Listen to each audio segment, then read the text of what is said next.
Welcome to the Casual Author Podcast. I'm Dan, sci-fi and fantasy author. Like you, I've got a lot on my plate.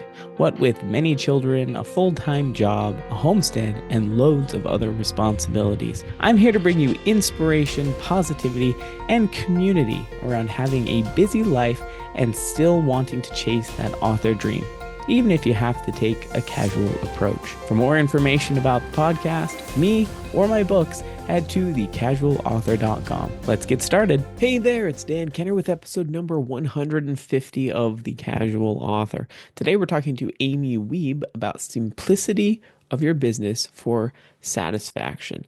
So we dive into her business with her book. It's a children's book. It's about a magic sleep fairy, how why it relates to her and her kids, kind of her story getting into it, and how she strives to always feel 100% satisfied with what she's doing and to not be overwhelmed by it. So we talk about what things she does, how she focuses there, and how she reaches her audience and has created this amazing business opportunity for herself. So I think you'll want to stick around for that conversation.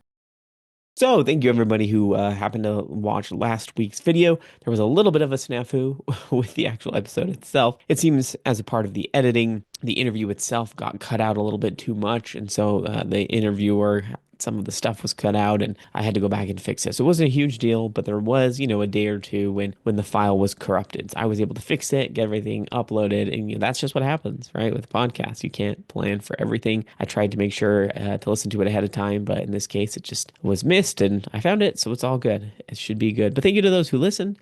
Definitely want to hear what you think about it. So feel free to comment on YouTube or Spotify, wherever you're listening. Let me know what you think. And definitely share your thoughts and ideas or where you're listening. I'd like to hear where you're listening. If you're listening today and you want to support the podcast for just a couple dollars a month, you can head to patreon.com/thecasualauthor. I'm getting to post there helpful tips and tricks that I learn as a part of my writing. If you want to join that and offer your own or just join a fun community, or if you just want to support the podcast, it's all welcome. So I appreciate that. Let's see. In terms of updates this week, from the homestead perspective, the warmth is right around the corner, which is I'm kind of nervous for in a way. Um, I never expect these cold days to last for a long time. This year, they haven't felt as long as they did last year. I recall it was like 2.5, 3 weeks last year of the negative weather, and it was just dragging on. Seems like it went so fast this year. I think could be because my wife comes out with me this time to milk. I know she doesn't love it. But last year I was by myself, just doing all the chores. I wasn't milking, but doing all the chores and taking care of animals. And yeah, it seemed like it was just dragging on a little bit longer. This year so fast, and we're actually staring down the barrel of 40-degree weather.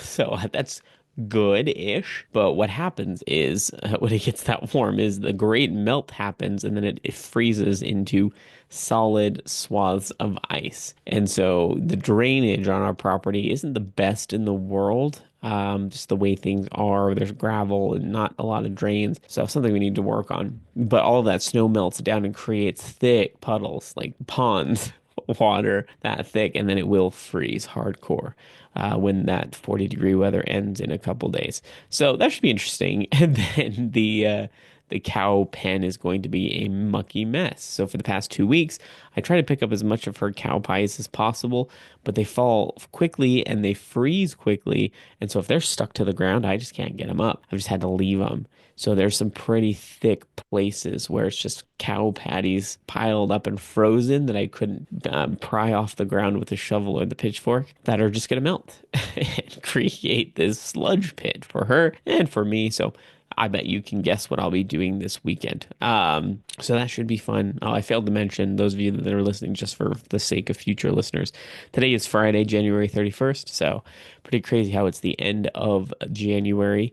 This month flew by, which is interesting. Other than that, the Ginger's mastitis is still hurting her. We think we're going to be giving her the antibiotics, just kind of biting the bullet and doing it. The herbal stuff was helping, and it did bring it down quite a bit, but it's not fully gone. And last thing we want to do is leave it, and it just gets worse again. So we're going to do the antibiotics and see how that goes. We have a plan for dumping the milk and what we're going to do with it. So it'll all be fine. We have plenty of milk. That's not the issue here. It's just the health. I don't know what her health is going to do with the antibiotics. It's hard to say for sure. It affects everybody differently. But we'll do that and then see how it goes. The goats have just been kind of hunkered down. They hide in their house most of the time. They hate the cold. Ginger and her baby haven't seemed to care, but the goats have just been kind of hiding. We haven't seen them very much. Hopefully they'll be out and about more when it's warmer. Although in the rain they'll also hide because goats don't like getting wet. Fun story. Cows and horses and other animals like that, they don't care about the rain. They'll just go run around in it. But the goats hate being wet, so they'll go hide and get out of it as quickly as possible. So they'll be hiding some more. Then and it'll get cold, but not like freezing negative weather. It'll just be like normal 20s. It's funny to say that. Normal 20s. But in Idaho, 20-degree weather is really not that bad. It's pretty warm considering for the winter. Now that have to get used to the negative weather for those few weeks. Let's see, in terms of author updates, I am nearing 80,000 words on the fourth book of the Hidden Heritage series. That book is called Fairy Blooded. It is written from the perspective of Jared. So those of you who have read Dragon Blooded, there are a number of kids, teenagers who are half human, half another mystical creature, such as fairy, dragon, dwarf, those types of things. And Jared is half fairy, and he has some really interesting challenges that he has to deal with. And I'm just having a blast with it. I don't anticipate that I'll be able to finish the book as quickly as I hoped, but honestly, I'm making progress, so I'm not going to complain. I'm very happy with the progress.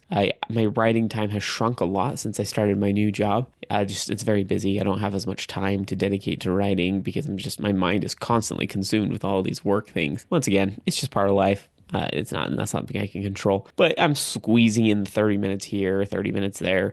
And, I get at least 1,100 to 1,500 words a day. So definitely not complaining about that, considering, some people, when they get really busy and their mind gets distracted, they have a hard time writing that much. So I'm just gonna be grateful for that. In terms of covering, I'm happy to say that all the covers are done, at least the first versions for this whole series. I made them all kind of at the same time. I just have to tweak them and adjust them for sizing when the actual manuscript gets done. So, Demon Blooded, as an example, once I got the manuscript copy edited, I had the exact page count that I could use. And so I was able to format the cover and print it, and it looked really good. So, I'm going to be going into editing Dwarf Blooded here soon, because Demon Blooded comes out in March, so end of March. I'm sending it off for copy editing in just a few days. It's kind of the final edits, and then I will send it out to ARC readers. Those of you who signed up to be ARCs or advanced readers for Dragon Blooded, I'll email you and say, hey, thanks for reading book one. Here's book two, if you want to take a look at this. And yeah, hopefully, if you want to join that, I'm happy to send you Dragon Blooded as well. So just email me at dan@thecasualauthor.com and I'll get you involved with that. If not, then you can just wait till the 24th of March. It's not that far away, which is pretty awesome. I'm pretty happy with the progress. So I believe that's everything in terms of updates today. So we can go ahead and shift over to the interview portion with Amy.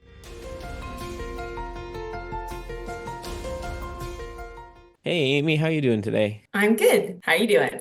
Doing very, very well. I'm really excited to get into this conversation. Thank you for making the time for it. But before we get started on all the fun things, how long have you been writing and publishing books? Well, actually, I have only written one book, Okay. and but that was I guess it was published back in 2020, but I wrote it about 8 years ago. Okay. So, why the difference? Was there something that changed in 2020 that kind of kicked you forward to get it out faster, or what changed then? No, so yeah, so I wrote the book when I was dealing with my kids, and I knew that I wanted to make it into an absolute magical masterpiece for children. So I really had to spend some time looking for illustrators, Mm, and that is what took me the time. And then once I found an illustrator that I absolutely loved, then I pulled that all together and made the book.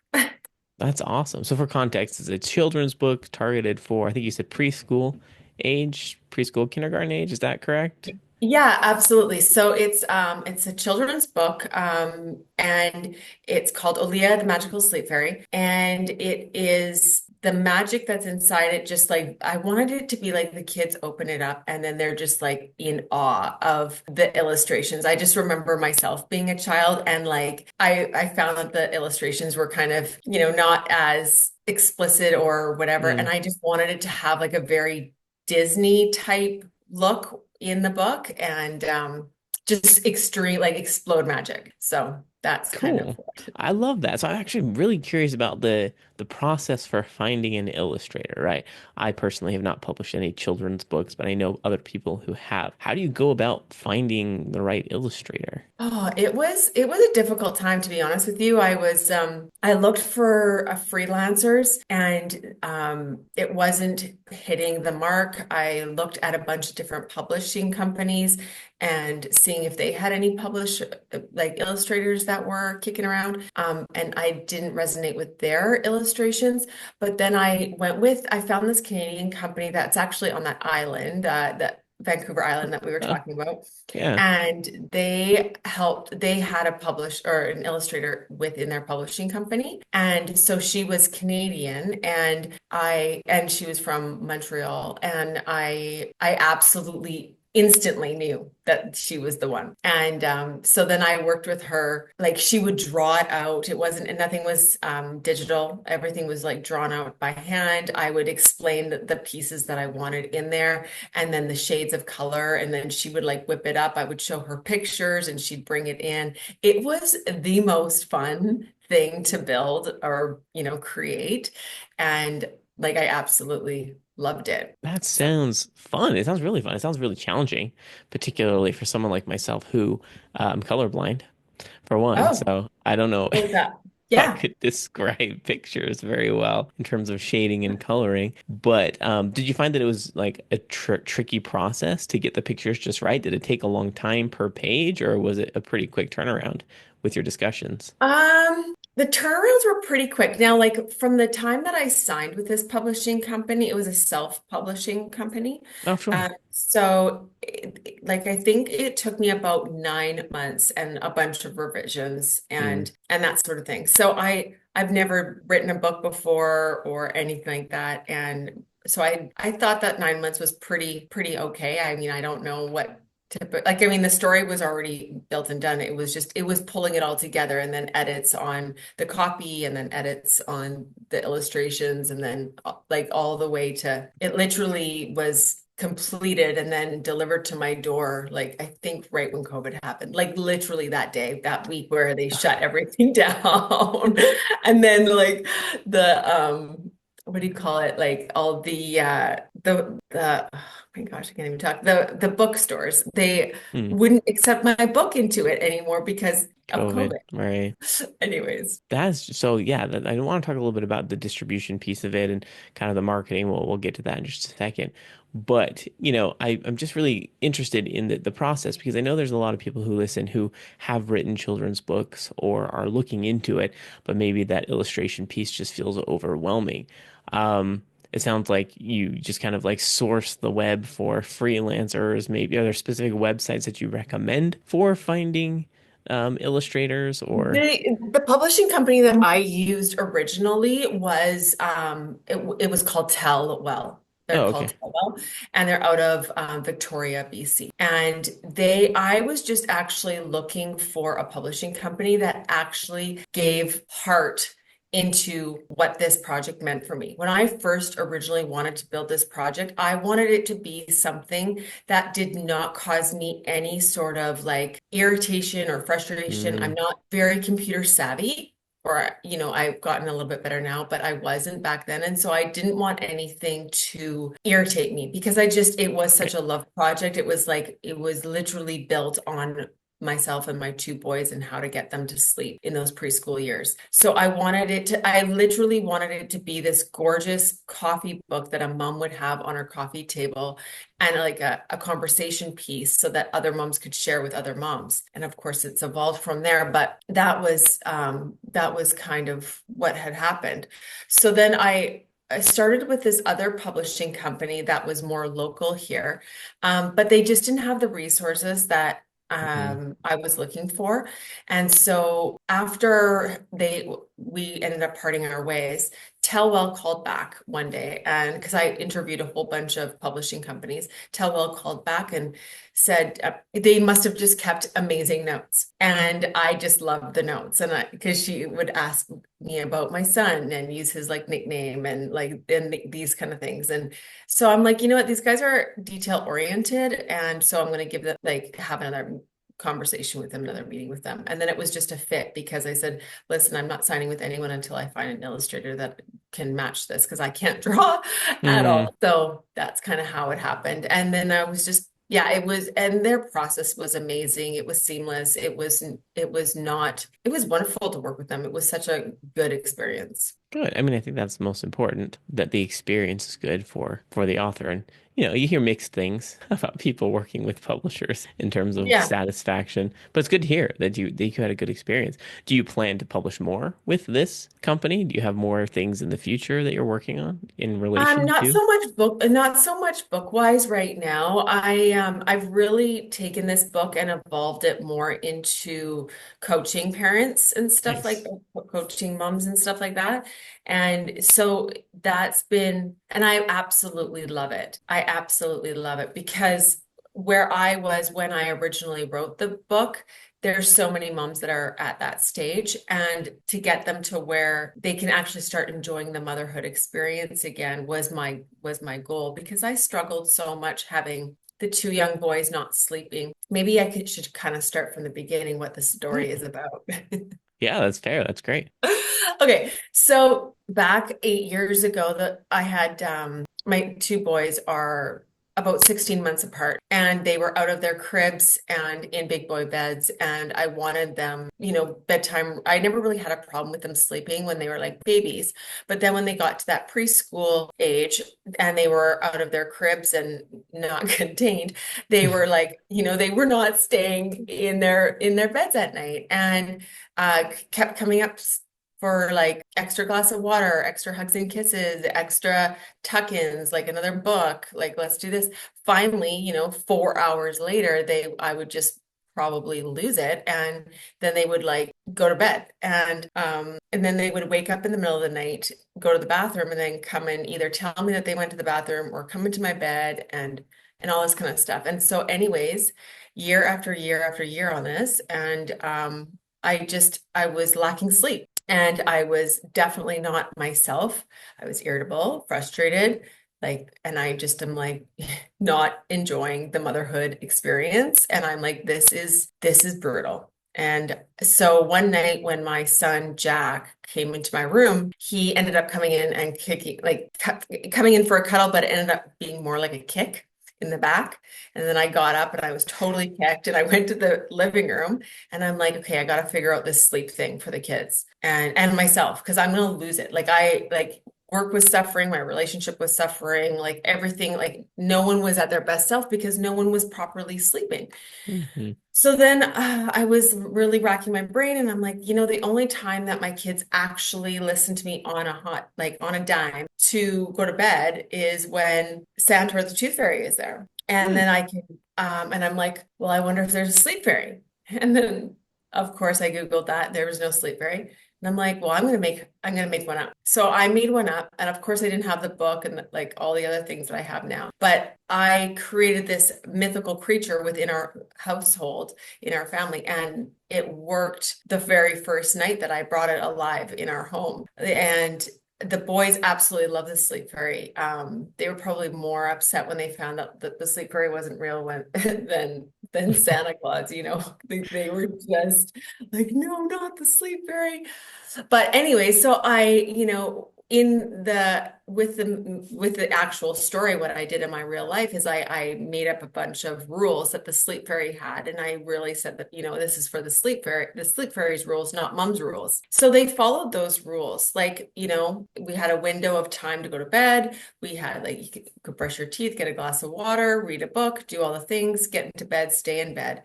And if you get up to go to the bathroom in the middle of the night, you go back quietly, you don't wake anybody up. In the morning, you don't wake up mom. After 5 days of doing this, she'll bring you a little gift underneath your pillow. Mm. And so there was like, I made up a calendar with like stickers. And so there was like a reward system. We'd make her cookies and cupcakes and things like that. So we really brought this magical vortex into my home and they loved it. And it started, really pretty like, well, immediately the sleep started improving. And then, we all started kind of de-thawing about getting more sleep in our homes. And it just literally, it was the starting point of bringing me back to life. Like I was really struggling of not sleeping for basically since pregnancy. Mm. So, and I'm sure you can imagine that you're with all your kids. I can But relate for sure. yeah, so that's kind of what and then so as soon as I figured out that it worked like the first minute, I'm like, are you kidding me? Like this is insanity. Like this worked like instantly. And I was just like so pumped about it. So I wrote out exactly what I did. And then 4 years later, I wrote a story like I published the book. But Very during cool. that time, I was like, looking for publishers and stuff like that. That's very, very cool. Yeah, I can totally understand the sleep thing. It's been better recently, but for years and years and years, there wasn't a night that I didn't get woken up by a child. For context, listeners, just so you know, my wife needs more sleep than I do, so she puts in earplugs and sleeps through the night. I do night duty, so the kids always come to me for everything. And it's been that way since, for the past 10 years since we've had kids. So yeah, I'm the one that they bother, so to speak. But yeah, I totally understand the frustration, right? When sleep starts suffering, it really affects everybody, particularly relationships and just like the sentiment in the house. So it's a really fun, creative way to handle that. It's amazing to hear that it helped. You also mentioned that you've kind of converted this into like coaching and or helping other moms who are experiencing similar things. So is that evolved from the book, or did that exist before the book happened? No, it actually started when I had the book. So I published the book and I started giving it to my friends and family, and we're all excited and everybody like that. And they're like, okay, well, we've got this book. It's amazing. Now what do we do? I'm like, Mm, oh, yeah. Okay, sure. I'll get something to you. So I started naturally telling my friends and family what to do and this and that. And I kept telling it over and over and over and over and over and over again. So then I created a course to go with it. But then on top of that, what I've been doing is I'm definitely into the human design component. I'm not sure if you're familiar with human design, but a little bit. so human design is a very logical but energetic system that was developed, and every single, and I call it like the mother's intuition on steroids, which is Mm. definitely something that I felt was lacking in me when I was not getting the sleep that I needed. I felt like I didn't have the mom gene. I would like tear up and be like, am I not a good mom? Like, why am I so frustrated and irritated all the time? It wasn't my true natural self. So when I found human design and I started studying it and really diving into it and figuring out that there's different energy types and there's two sides of the personality, and I could really bring that in and help moms pinpoint how to get your child to sleep, like even extra tips. So let's just say, for example, your son or whatever is a generator. There's five energy types. And so let's just say he's a generator. So for a generator, you would think in your mind, okay, well, we're going to have a calm time and we're going to read a book and we're going to like just, get into a bedtime rhythm and routine. Where if in human design, when I'm reading their design, I see that this guy needs to expel energy. So instead of, he's not going to want to, it's not going to help the mom to read him a book because she'll read 50 and it's not going to help. But if you go and send him outside and go on the trampoline or do some laps in the pool or go for a run or a bike ride before bed, you're going to have a much better, like that's expelling his energy. Boom, he's done. That's one of my sons. And then my other son is a manifester, and Hmm. he definitely needs time to go into his room about an hour before bed and just kind of wind down for the day. So each energy type has a different thing, and these are just extra added helping tools. So I've really pulled it all together with the Sleep Fairy book for the children, the course for the parents, and then my personal coaching on pulling it all together and reading individual human designs for families, parents, nannies, whatever you want. Very cool. So how do you go about making that easily accessible and finding the people to kind of be your audience? Is it primarily for you just family and friends today, or have you kind of branched out to public sources and found more clients that way? Yeah, no, so it definitely what it all started just by friends and family for sure.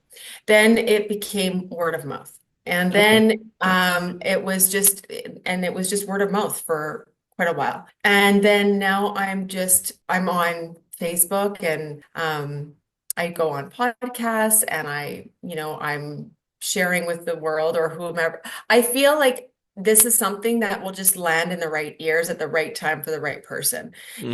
I mean, I don't have a big, massive production behind me at all. And I don't ever want it to be that way. I just want it to be like this helping hand, this life preserver that I can like have with moms. And it really was it is a love project. But yeah, the human design part is it's just so awesome. And yeah, so just it's basically word of mouth, Facebook. That's kind of how I'm doing it. I think that's amazing. And if that's working for you and you have great connections and a network, I think that's awesome. Definitely a good place to start. Myself, and there may be other authors like myself who don't have extensive family or relationships to kind of leverage. I think that's where it gets tricky. But social media tends to be, a free opportunity to kind of get out there. I don't know if TikTok is something that you've tried. I know it's kind of out the window soon, but in the US, not for you, but I don't know if that TikTok is anything that you've dabbled with. No, like I said, I'm not techie at all. Like Ah, okay. I'm on Facebook. I'm a little bit on Instagram, but I like Facebook. I've been on it since probably it was born, and I've kind of gotten a little bit used to it. And I just, like I said, I keep with the theme. I just want to do things that feel really good, that I don't get frustrated with, Yeah. and that I know how to navigate. For me to like go from platform to platform to learn how to TikTok or something. It just doesn't sound like it's going to work out for me. Well, and I think that's great that you know that, right? That you've decided that because I think another thing is there's danger in being, for lack of a better term, wishy-washy, right? I think there's a lot of authors. I definitely went through a phase of this of what's the new exciting thing to jump on and try, right? Not considering, do I like this? Does this work for me? Does this feel okay, right? I can't even tell you the number of frustrating ex sessions and experiences I had for months and years trying to force myself into something that I'm just like, this seems to be working for other people, but it just didn't jive with me. And it was really when I sat back and decided, yeah, this isn't for me. I don't want to be frustrated. I think it's great that you've decided that. So not only do you have a good kind of sentiment towards this book and this process and this business idea, um, you know what you are good at and you enjoy. So I think Well, that's a see, great Dan, thing. what you just said there, like, how you weren't quite sure what you're, following the different fads and going in this direction and going in this direction. And if I read your human design chart, there's two sides of your personality. And that's like the really cool thing about this human design is Hmm. that for you to be in complete ease and in alignment and have flow in your life, if you are aware of both of these sides, then and if you pull those more into your life, then it will be more aligned and more flow like and easeful. Which so that's really cool too when you're learning this about your child and you're just like, oh, so this guy is this way and this one is this way.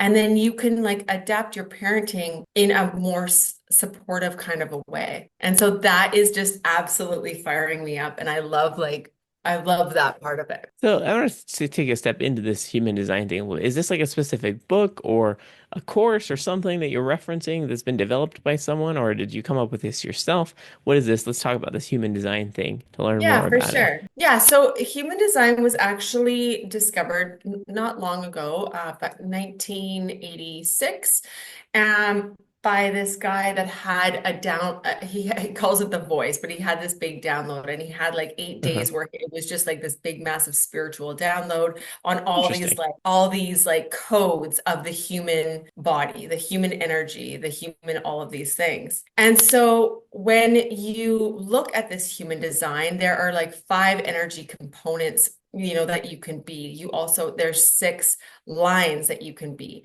And you're going to have a left-hand side and a right-hand side. And one is the conscious, one is the unconscious.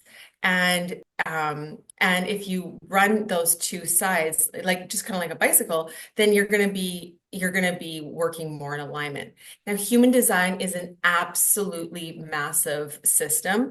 There are, you can go defined centers, you can go into undefined centers. It's quite a large thing, but I learned from one of the masters, and I've pulled out everything to kind of like gear towards around ease with family, sleeping, and parenthood at this point, just because that's kind of what I'm into. But you can go in all different directions with it. Very interesting. When you originally started considering this book, was human design a piece of it, or did that just kind of meld into it when you No, discovered it?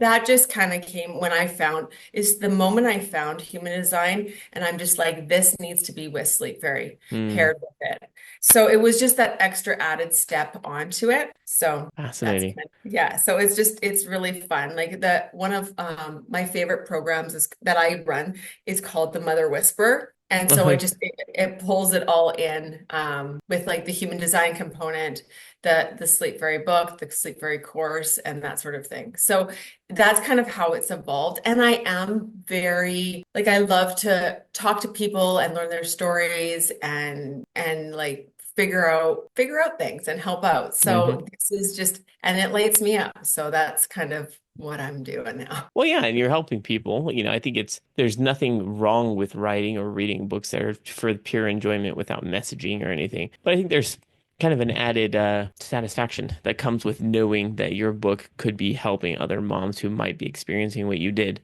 years ago when you were going through that, knowing that you could be aiding them through a fun, magical story Yeah, in or course. So that's really fun. Did you know that you wanted this to become like a business prospect from the beginning, or it's just kind of like absolutely not. No, no, no. No, this was a total love project. Like I said, I love that. wanted to make it gorgeous. I wanted to make it pretty. I just wanted it to be, I don't know, it just was Magical. calling me. Like, yeah, Yeah. I had no idea. I definitely don't consider myself an author. I mean, I know I am, but I mean, like, it wasn't Right. part of my, like, I'm going to grow up to be an author. Like Right. that was never a thing. It was just like, I need to share this with moms because I was struggling so much that I need to help out any mom that is feeling like this. Hmm. Especially when they get down on themselves, like being a mom is so difficult, especially when you're the main one watching the kids and the one watching like the nighttime thing. And you've like I was by the time I had kids, I was now 31. And so I had already established a career. I had like Mm. experienced life in freedom, and I had an extremely successful real estate career. And then all of a sudden now I'm like at home with like diapers and formula and like not, talking to like not talking business. Like this is a massive shift for me, and I really had a hard time with it. Well, I mean, and I that's love something it to now. recognize. Now you love it. Now you've settled into it, and Well, it's yeah, I become mean they're a lot older now, and like we go skiing. Like tomorrow we're going skiing together, and we fun. have like really incredible relationships. But my whole life I've always wanted to like literally live every single day with pure joy. Like like not like fake joy that you see on Instagram or whatever. Like oh I'm Hmm. smiling. Like authentically in my gut, in my heart, in my being. I just wanted to enjoy, be like joyful every day, be thankful for everything I see and things that light me up and say yes when I mean yes and say no when I mean no. Hmm. And so I've always really followed my intuition and stuff. And so it was really difficult for me when I wasn't enjoying something that I thought that I would be enjoying. And it was literally because of the lack of sleep. And so when I found this piece, it was just like, oh, that is will help people. And it does. And it does. It's helping. So, You're seeing it all the time. So I think that's definitely something that I could probably benefit from. I don't know about the fairy thing necessarily will work for my kids because they already know that Santa doesn't exist from a very young age, and it's just for various decisions we don't do tooth fairy, yada yada, that type of stuff. But I think the idea of it is very important, and I think that recognizing sleep as kind of I think for a lot of people, it's probably kind of the main factor in mental health and other various, and maybe not for everyone, but I think people forget how important sleep is And like even if you're short on like an hour or two, how much different your life is Yeah. and your experience day to day. So I think it's so Yeah, cool. That's so fun. absolutely. So for the iteration process, we're gonna step back into the writing of the book process. Oh, So sure. was the story itself pretty easy to write, or did you find yourself iterating on it over and over again to kind of get it right? Because I'm trying to imagine this place where you're writing a kid's book without images. Like, what does that look like Oh, without it was no, images? I wrote it like really quick. It was just my story. It's just Okay. pure, honest. Quick. Yeah, quick. Love that. I think that's Yeah, great. the publishing company wanted me to add things and edit things and make it a little bit more fluent. And I'm like, well, yeah, but no, this is just how it went. So That's like, great. yeah. Yeah. No, Did it's definitely not like writing a novel or anything like that.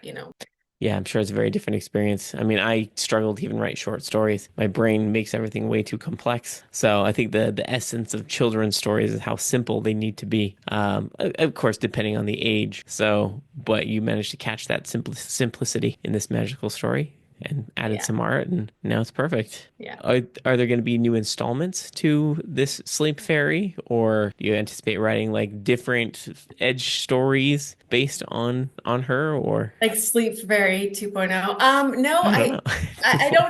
I don't have any thoughts on, another like a sequel or anything like that. It was just a mother's joy to write this book. That's what it is. Like that's why I don't consider myself some big hardcore author. It Hmm. was just a mother's joy. My kids will have it forever. Their friends that are also in the book will have it forever. Every single one of our six kids are in there. They all either designed like picked the hairdos or picked the earrings or picked the rainbows are symbolism of the like one of the kids, and all the characters like they've been added in there for all of the kids. So it's just a love project. I love that. I think that's so fun. And what a great opportunity for you because I think a lot of authors, they kind of meet the line of business versus love project. And sometimes I think people have a hard time deciding which they want to be, right? Maybe they want to be full in on love project, but they feel this pressure cost wise or time wise or something to step into this is a business that I need to run. And I think, when you're not in the right place, it can just feel wrong. Whether you're in the love project and you want it to be a business or vice versa. I think when it doesn't jive, it just feels heavy. So sounds like this has never felt heavy to you. It's always just been No, it's definitely never fun. felt heavy. And that was, definitely by design. I didn't want it to be like that. And that's probably why it's working because it is just oozing Yeah, goodness. definitely. I think that's definitely true. Being Yeah. authentic to that. Well, this is incredible. I love hearing your story. I definitely love hearing about the book. We are running a little short on time though. Where can people find more information about you and your book and your offering? Oh, yeah, I have a little website there. It's called magicalsleepfairy.com, or you can find me on Facebook, just Amy Wiebe Very cool. on my Yeah, personal page. And then send awesome. me a note and tell me you saw me here. Yes, yeah, definitely. And buy the book. And if they can access the courses and everything there as well at magicalsleepfairy.com. Yeah, yeah, Perfect. absolutely. And actually, if you go to the magicalsleepfairy.com, in the far right-hand corner, there you can download my book for free, and you can Oh, have a little look at it and see what you think. And then if you want to order the hard copy of it, then perfect. And if, whatever. I think that's amazing. Yeah, because ebook versions of kids' books don't necessarily land as well They as don't, but you know what? print. It's really nice to just be able to have a thumb through, like as a parent, Yeah. just to kind of look like, oh yeah, the illustrations are amazing, or this flows really nice, or whichever. And so you can go there and download that, and it'll be great. Yeah, I'll definitely take a look at that. I'll put that in the show notes as well so everyone can access it pretty easily. But thank you for your time. This has been a great conversation. Yeah, no problem. Thank you so much.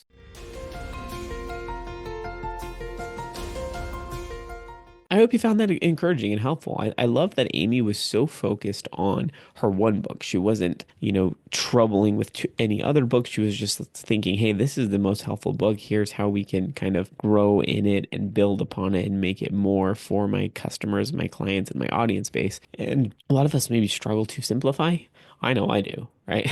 It always there's this mentality of more, more, more, do more, more, more, but what we end up doing is overwhelming ourselves. So it's really cool to hear her perspective, her kind of calm, focused perspective that helps her to stay reasonable and not overwhelmed with what she's doing. So I hope you enjoyed that as much as I did, and I look forward to seeing you next week. Of course, I guess I should say, if you'd like to join me on the podcast, as a reminder, just head to thecasualauthor.com and fill out the pitch form there. You can sign up for information about the podcast there as well, so the newsletter that I send out every couple of weeks. Or if you just have questions or comments, just email me at dan@thecasualauthor.com or comment on any of these podcasts. Thanks for listening, and I look forward to talking to you next week.